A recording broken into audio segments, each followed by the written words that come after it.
Bonjour à tous. Alors je vais essayer de faire court. On est un peu en retard et en post-prandial de toute façon, ça risque d'être difficile de capter votre attention très longtemps.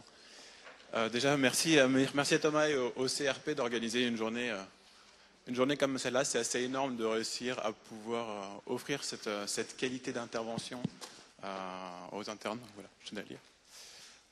Un petit merci aussi à Speedy qui a accepté de réparer ma voiture en 10 minutes sans rien me faire payer.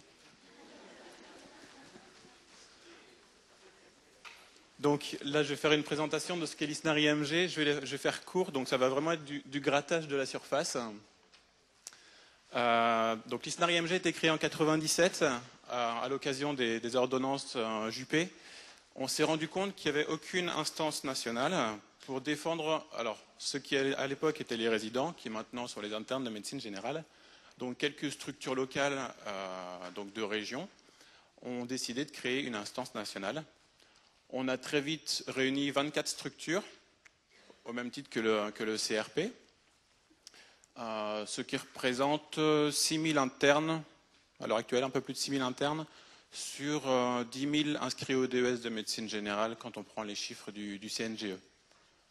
Alors comment on fonctionne? Il faut vous imaginer que l'ISNAR n'a pas une entité propre. Nous ne sommes que la réunion des différentes structures d'internes régionales. Si les structures d'internes régionales partent, l'ISNAR n'existe plus. À titre personnel, je suis interne à Clermont-Ferrand. Et donc, ça nous permet d'avoir un fonctionnement très égalitaire entre toutes les structures et une discussion qui se fait vraiment très bien. Ça permet aussi d'avoir un énorme dynamisme, c'est-à-dire que s'il y a un interne à Poitiers demain qui a un souci, Thomas me le fait remonter, le soir même, le dossier peut être au ministère sans souci. Donc on a vraiment une chance grâce au dynamisme qu'on peut apporter avec notre organisation. Ça va être aussi, si on prend un des derniers documents de proposition qu'on a fait, quelques régions nous ont fait remonter des problèmes d'internes qui avaient des pathologies lourdes. Et aussi un exemple d'interne qui avait un handicap. Et donc ça posait forcément problème pour continuer la maquette. On a créé un document de proposition qui s'intitulait Handicap, maladie et prévoyance. On l'a voté il y a 6 mois, il me semble, quelque chose comme ça. J'en ai parlé il y a 2 semaines au ministère. Ils m'ont dit que le dossier avançait et qu'on allait changer le statut de l'interne de façon à améliorer la prise en charge des internes malades et des internes handicapés. Donc ça peut vraiment être du pratico-pratique et c'est ce que ça doit être. On ne doit pas rester dans les idées, il faut des avancées pratiques. Les interlocuteurs, excuse-moi, les interlocuteurs, en priorité, ça va être ce qu'on aime appeler le front jeune. Pas en opposition aux syndicats professionnels, mais on s'associe avec notamment l'ANEMF, que vous devez connaître puisque vous avez eu affaire à l'ANEMF par le passé, l'ISNI, qui est l'intersyndicale des internes des hôpitaux, donc avec qui on travaille avec l'ISNAR, et Réagir notamment, qui est les représentants des internes de médecine générale, des collaborateurs et des jeunes installés en médecine générale, depuis 1 an également des chefs de clinique. Les autres interlocuteurs, ça va être toutes les institutions, nos 2 ministères de tutelle, santé surtout, un peu enseignement supérieur, ça va être le collège de médecine générale, des généralistes enseignants. Depuis le mois de mai, un peu plus qu'avant, c'est le conseil de l'ordre. Ça aussi, vous en avez entendu parler, je vous en reparle tout à l'heure. Voilà, grosso modo. Ah oui, les dossiers prioritaires. La formation, j'ai une diapo juste spéciale formation après. Donc, on va revenir. Désolé, je reste sur celle-là. Le ministère de la Santé, je voulais en faire quand même un petit point, puisque ça avance pas mal en ce moment au ministère de la Santé. Marisol Touraine fait pas mal de déclarations, notamment concernant les internes. Elle en a fait une dernièrement suite à l'enquête de l'ISNI sur le respect du repos de sécurité. Voilà, du coup, qui s'est suivi d'une circulaire comme quoi il fallait respecter les internes, que nous n'étions pas juste là pour faire le beau travail de l'hôpital. Elle a affirmé plusieurs fois qu'elle était contre la coercition, qu'elle n'y croyait pas. Ça, c'est une bonne nouvelle pour nous. Pour reprendre les discussions qui commençaient ce matin sur la coercition et l'incitation. Et l'importance des stages en ambulatoire, avec cette phrase qu'elle aime à répéter.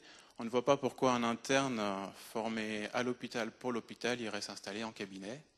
Ça tombe bien, nous on dit on ne voit pas pourquoi on irait s'installer dans un territoire que l'on ne connaît pas. Donc on a des idées qui se recoupent quand même, qui se recoupent globalement, en tout cas pour ce qui concerne la démographie. Les autres points chauds, donc je ne sais pas si vous avez suivi au début du mois de septembre, la ministre a lancé ce qu'on appelle le pacte de solidarité pour l'hôpital avec des groupes de travail.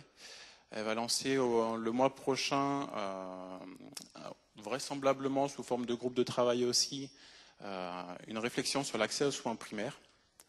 Tout ça sans doute pour faire une grande loi de santé au printemps prochain. Clairement, on sera présent dans tous ces groupes, on apportera notre grain de sel sur cette grande loi qui doit être créée, et donc vous en serez tenus informés assez rapidement.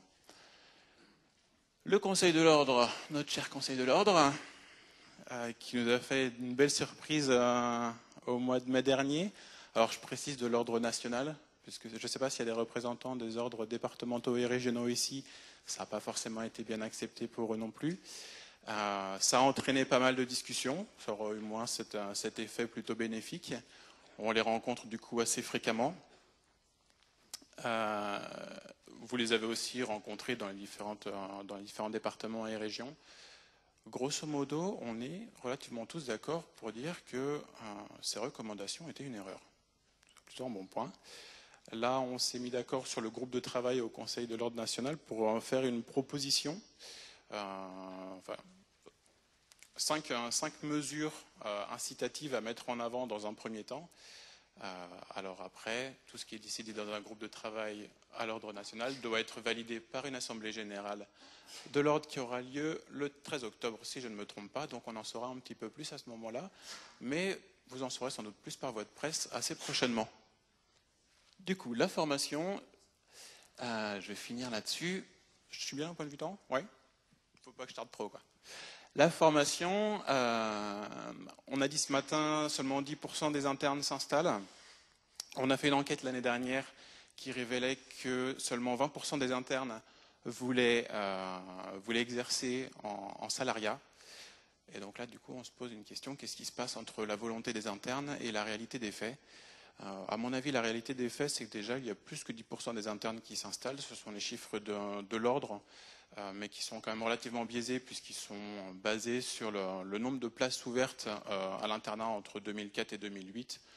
Donc bon, ils sont très discutables, je ne vais pas vous expliquer dans les détails, mais grosso modo, on peut, à mon avis, multiplier ne serait-ce que par 2 ou 3 ce chiffre d'installation. Ça fait au maximum 30%, de toute façon, il en manque une grande partie. Qu'est-ce qui va freiner l'installation des internes de médecine générale ? À mon goût, c'est surtout la formation qui n'est pas assez professionnalisante. Quand on sort de l'internat, on ne sait toujours pas comment s'installer. Et donc ça, c'est quelque chose qu'il faut voir d'une part dans la formation théorique et dans la formation pratique. La formation théorique, donc avec la filière universitaire de médecine générale, vous avez la chance, en Poitou-Charentes, d'être dans un microcosme avec 4 chefs de clinique de médecine générale. C'est presque un privilège, puisque ça va de 0 pour certaines facs comme Lille à 4 pour vous. Donc c'est une chance qu'il faut faire perdurer. Après, bien sûr, il n'y a pas que les chefs de clinique, il y a aussi les maîtres de conférences, les professeurs. Donc il faut vraiment faire vivre cette filière universitaire de médecine générale, ne serait-ce que pour présenter un modèle directement dès le 2e cycle de ce que peut être la médecine générale, donner envie aux externes de s'orienter vers la médecine générale. Et après la pratique avec les maîtres de stage universitaires, alors vous avez encore une fois de la chance ici, puisque vous avez un nombre satisfaisant de maîtres de stage des universités. Ce n'est pas le cas du tout dans toutes les universités, à Paris notamment. Ils commencent à avoir des problèmes pour réussir, ne serait-ce que de proposer un niveau 1 à tous les internes. Donc les SASPAS, on n'en parle même pas.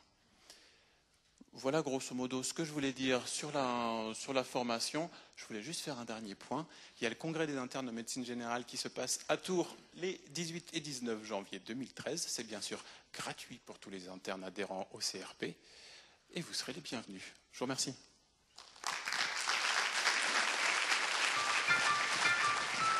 Merci Emmanuel.